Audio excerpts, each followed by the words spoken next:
Well, Sheriff George Lavender, I caught you right at the end of, I believe, a budget session with the commissioners. Yes, sir. And you just won an election, which sort of turned out in your favor, no opponent. It did. How do things look for the sheriff's office in Ross County? Well, of course, I mean, you know, when we were talking about that in there, our cruiser pricing has went up. You know, from the time I took over the office in 2009, we doubled the price of cars. You know, they quit making the Fords, and now they're making the SUVs. So our cost has went double on those. So of course our budget goes up in relation to that, and personnel. You know, cost on personnel is very competitive across all the counties, you know, in Ohio. So your personnel cost is going to go up. So we're very appreciative that the commissioners is attentive to that, and that they understand when we come before them in the budget, we're not going to overspend, but we got to have good quality trained people out there to protect citizens of this community. It sounds like the jail is a perennial problem no matter how much you work on it. Jail is a problem. You know, when you look that, you know, we do need more staffing in there. We're housing, you know, mental health issues because we have no other place to put them right now. We have mental health issues which cause suicide risk inside our jail.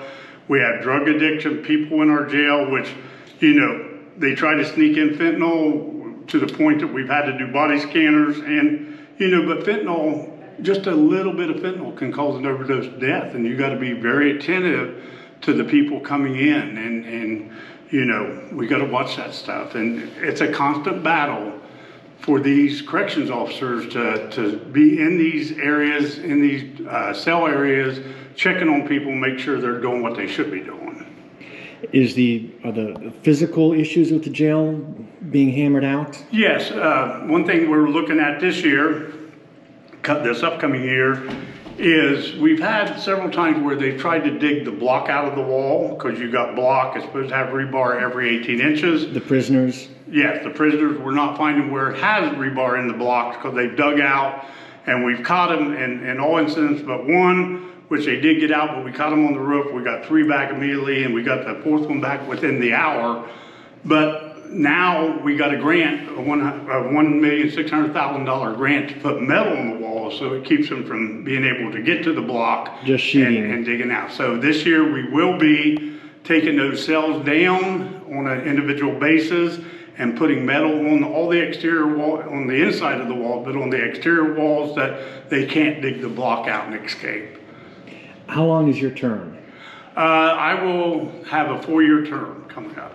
So what can we see in the next 4 years? In 4 years, we want to continue to work on our jail issues, you know, our staffing issues. We want to keep training as a, you know, as a utmost for what we want to accomplish. You know, a better trained officer is going to find things and do things better.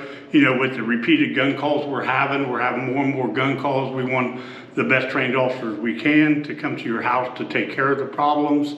And, you know, again, we're going to look at housing in the jail. I say that eventually, as this goes on, we're going to need a new county jail. And if we can get other counties to buy into that, we can hopefully have enough jail space that we can offset some of the county's costs with other counties coming in and paying housing. With this year, we had an increase between prisoner day, which at Fayette County it went up to $90 a day for prisoner day, and some counties went up to $100 a day. So, you know, housing for prisoners in Ohio is at, you know, a premium right now. So if we had bed space, where we could rent out bed space, we could help pay for a jail. So, you know, something we want to look at within this next 4 years of what we want to do. How many prisoners does Ross County have in the county jail versus elsewhere? We will house safely. We're built for 108. We can safely house about 155, depending on the demographics, how many females, how many males, and any problem issues if we have to segregate them. So we can safely do about 155 inmates before we have to send inmates out. Right now I'm saying we're down to in the 140 area, so, you know, we try not to send people out, because when we do, it's going to cost us more money. You know, our per diem day rate is different than what paying the $90 or $100. You know, we can house our prisoners for about $60 an hour. That's with the food and the medical costs and all that, and the employees' wages. I mean, $60 a day compared to the $90 a day that we're paying elsewhere. All right. Ross County Sheriff George Lavender, thank you very much. Thank you, sir.